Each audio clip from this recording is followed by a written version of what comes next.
era dar las voces del otro lado. Es decir, cómo estamos haciendo un tipo de literatura fantástica también, en la que estamos dejando que hable el que no hablaba antes. No somos nosotros los primeros, evidentemente Quiroga ya lo dijo en algún cuento.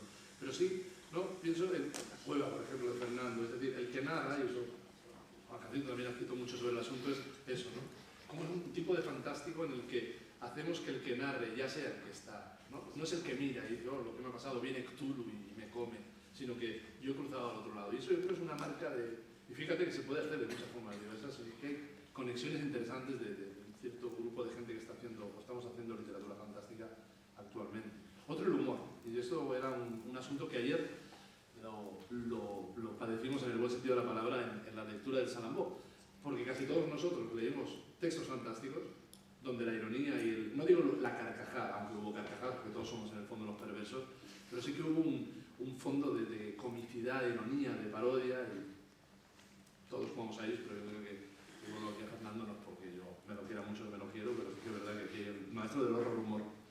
Y es verdad, logramos hacer con cuentos donde la experiencia es fantástica, que se produzca ese juego. Claro.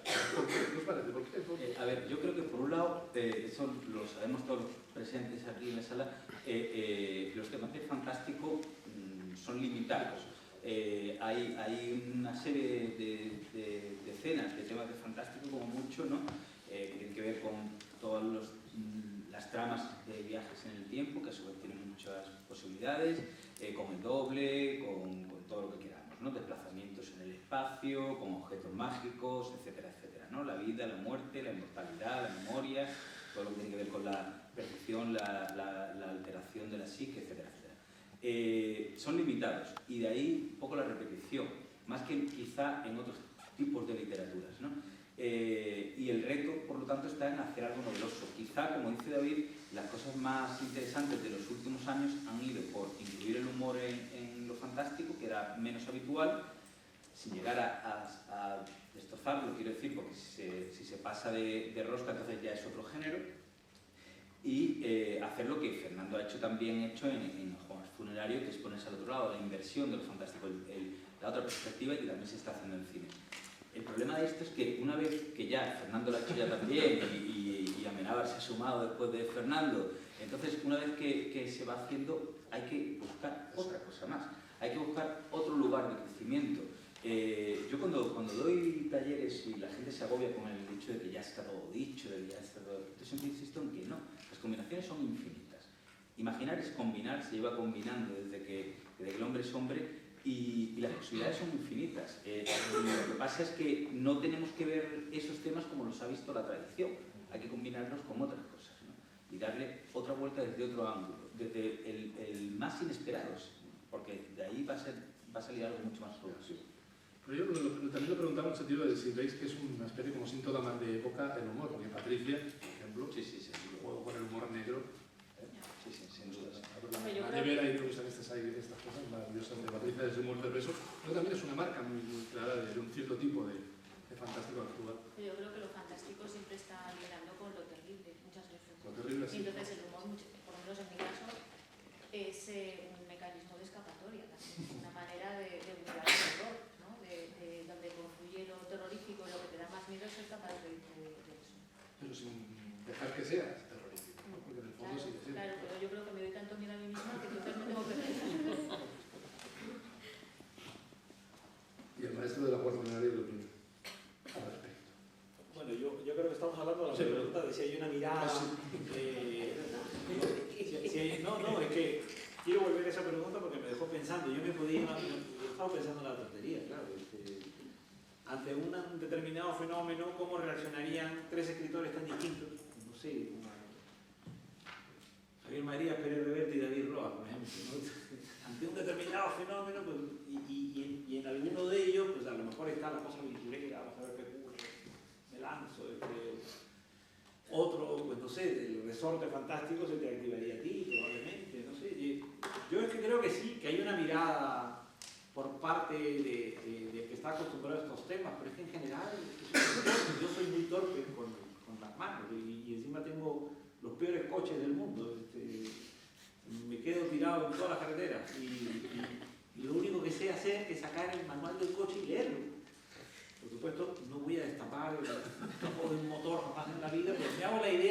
leyéndolo, porque yo leo, pues, voy a ser capaz de comprender algo. O sea, mi reacción ante cualquier problema era del lector. Vamos a ver qué dice el manual. Y no voy a comprender nada. Porque encima los manuales están escritos con un castellano que ha traducido probablemente un búlgaro en Corea, con un diccionario hecho por un australiano. Pero mi primera reacción es, voy a leer, a ver si interpreto qué está ocurriendo. En cambio hay gente que tiene otras habilidades y va directamente a abrir lo que sea, a destripar lo que sea. Cuando éramos niños yo tenía un hermano que tenía todo juguete que llegaba a sus manos, tenía que abrirlo para saber qué tenía por dentro, cómo funcionaba. Yo no lo toques si funciona. También vamos a tocar lo que funciona. Pero no, él no era feliz, no lo abrías, no lo destrozaba, y una vez que lo había destrozado ya sabía cómo funcionaba, y me dejaba sin juguete. Yo creo que con la literatura es igual, o sea, hay una mirada sobre los temas y las cosas que va presidida por todo lo que tú eres.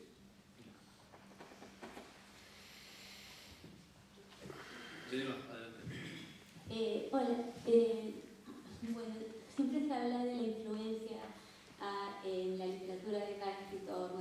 de sus influencias literarias, pero yo quería preguntarles sobre la influencia del cine en la obra de cada uno, porque a propósito estaba buscando en internet y vi una entrevista que le hacen a Cristina donde ella cuenta que a ella le influenció mucho una película que se llama El retrato de Jenny. Y bueno, quisiera preguntarles a los demás cuál es la influencia del cine. Pero un momento, perdón.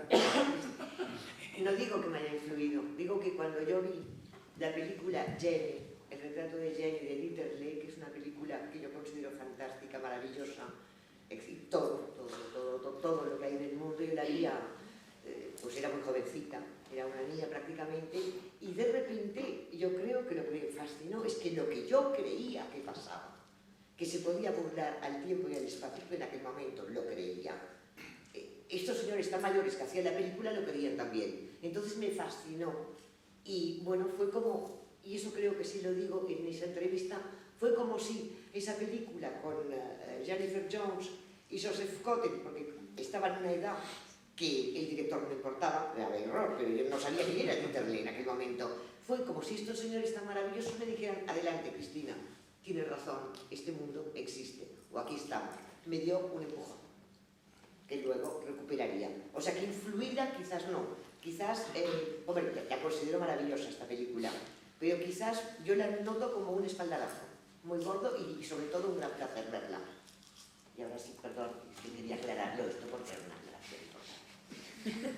Pues en mi caso el cine es importantísimo. O sea, con decirte que el primer libro que publiqué se llamaba Amantes reinventa, como La casa de Rebeca de Hitchcock. Yo recuerdo de niña ver las películas de Hitchcock con pasmo, porque ahí un cuchillo nunca era un artefacto inocente de cocina, es que rápidamente se convertía en un arma mortífera, ¿no?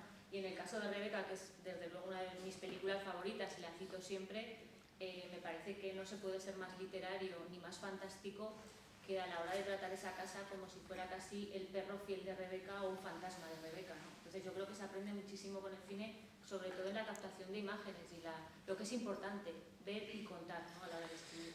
Y desde luego, en el último libro aparecen guiños al Resplandor, una de las películas de referencia, La semilla del diablo. O sea que hay una serie de películas que a mí me han marcado como espectadora, pero también como lectora de imágenes y luego como autora. Bueno, es que yo creo que cualquier escritor de hoy se tiene que dejar influenciar por el cine porque bueno, que un escritor que no vea cine, que no vea series de televisión, está renunciando a una influencia increíble, a una biblioteca de ideas tan grande como la biblioteca de libros, ¿no? Entonces, para ser escritor hay que leer, y para ser escritor y además avanzar un poco más rápido, porque el cine avanza muy rápido, pues hay que ver cine. Yo creo que es imposible que pensemos nuestra obra sin eso, ¿no? Yo también me he criado con las películas de Hitchcock, y recuerdo que incluso había una serie de novelas de Hitchcock, claro, juveniles, sí, las novelas juveniles en nuestra época y tal, pero desde muchos años antes, y también las veíamos nosotros en nuestra infancia, estaban las historias estas de La dimensión desconocida y tantas otras, ¿no?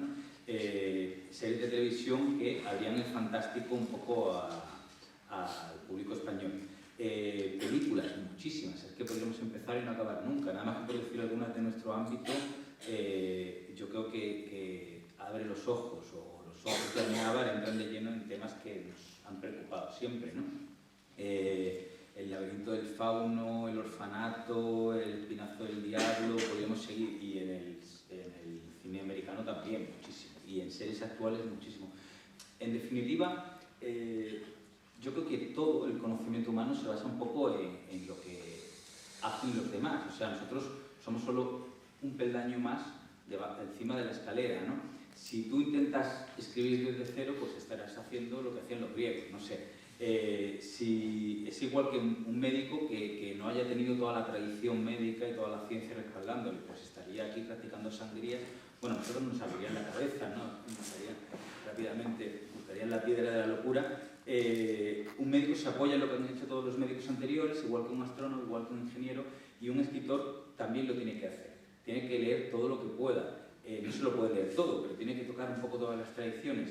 Y si además quiere llegar un poco más lejos, como aquí, que no corre vuela, pues tiene que estar pendiente de todo lo que se hace en el sector audiovisual, ¿no? que es mucho, ¿no? Y hay equipos de guionistas increíbles.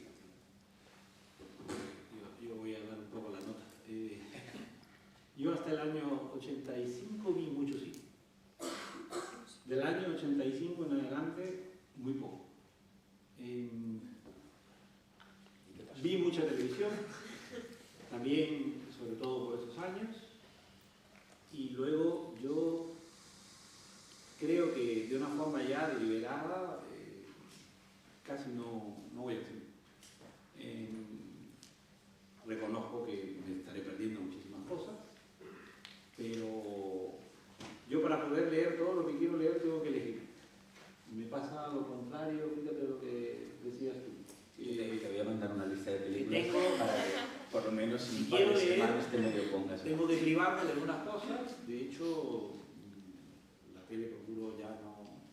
Bueno, además soy inútil, no sé configurar.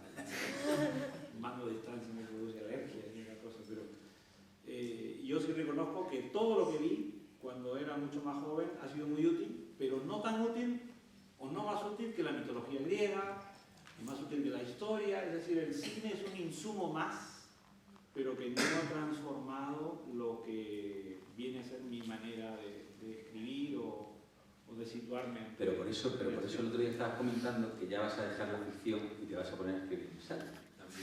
¿Ves? Si es que al final la ficción te está abandonando, tienes que volver al cine. Además, que nadie vaya a preguntar lo que le pasó en el año 85, porque nos hemos quedado todos aterrorizados. Bueno, fue cuando llegué a Sevilla. En Sevilla, de hecho, hasta ahora creo que solo hay un solo cine con versión original. Por supuesto, en el 85 no existía. Y yo es que no soportaba las películas dobladas, no las... Sigo siendo alguien que dijeron muy mal el cine doblado, pero es una maravilla comprarse un DVD y poder ver la versión original. Y en DVD he visto más cosas. Pero sí que a partir del año 85... Yo no ir al cine para mí, yo no lo disfrutaba. No soporto la voz que le ponen a Woody Allen. La voz de Jeremy Irons en inglés es extraordinaria. Entonces, es una de las cosas que a mí me crea un gran conflicto. Bueno, yo en mi caso es que yo creo que he consumido tanta ficción como literatura, ficción televisiva o cinematográfica como literatura. Yo creo que es, para mí...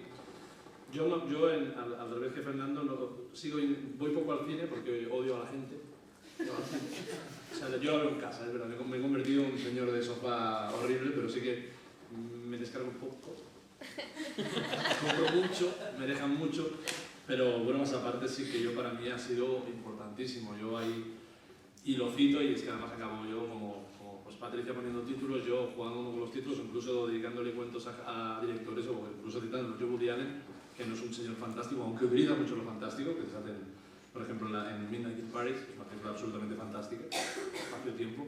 Yo sí que yo creo que me han deformado tanto los autores literarios como los cinematográficos. Yo sin Woody Allen y sin Groucho Marx no sería lo que soy, pero tampoco sin Rod Serling, que para mí es un señor que hizo Twilight Zone. Debería haber un monumento en cada pueblo dedicado a él. O sea, junto a Poe. O sea, que para mí, yo los equilibro, para mí me han formado igual, no en troncalidades, sino en educación sentimental. Y yo creo que no he pasado nunca tanto miedo como cuando, es verdad, cuando tienes 10 o 12 años y tus padres te dejaban ver un capítulo de...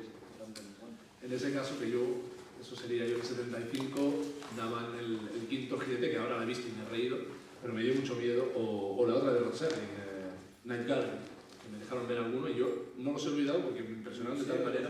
El Museo de los Horrores. O sea que yo creo que la ficción ahí, sea la que sea, mientras sea... A mí me ha formado. ¿Cómo estamos de hora? Porque estamos llegando al final del congreso. Una pregunta más, o dos.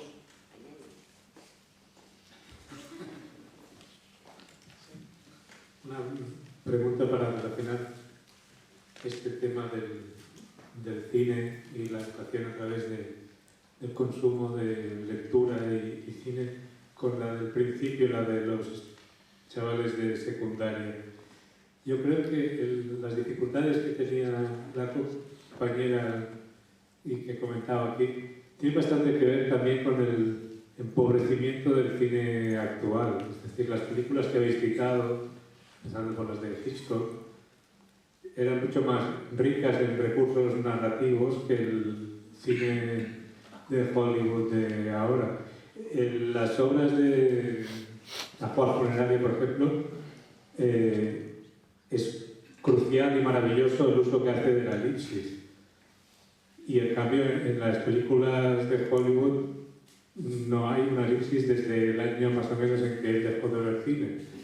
O sea, se explica todo por orden lineal, además. Hace muchos años que ya no hay un flashback en una película blockbuster. Los flashbacks son para las películas de arte y ensayo. Y por eso la diferencia ahora entre pop y alta cultura está muy relacionada, más que con los contenidos, con los recursos narrativos, ¿no? Hay cómics que tienen una gran variedad de planos y de formatos y de enfoques y que parecen hechos pensando en Eisenstein, y en cambio lo que vemos por la televisión es de una pobreza formal terrible, ¿no? Y en cambio, para saborear una maravilla como el cuento de las reliquias, no solo hace falta la referencia cultural de saber lo que es el olor de santidad, es entender que todo lo terrible del cuento pasa entre la penúltima frase y la última. En ese punto y seguido está toda la historia que el autor nos quiere sugerir, porque se trata de sugerir, esa es la maestría de Fernando para mi gusto, y eso requiere un lector competente, ¿no? Que haya tenido esa competencia viendo buen cine o leyendo buena literatura. Por ahí creo que va el problema.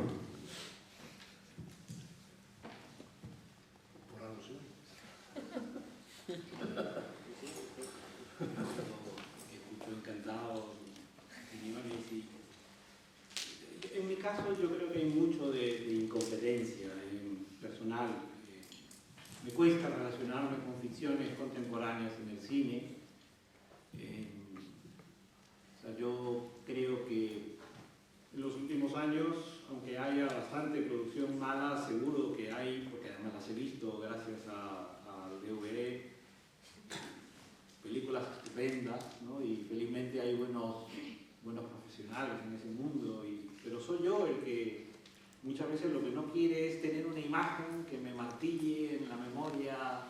Muchas veces la literatura permite una gran libertad a la hora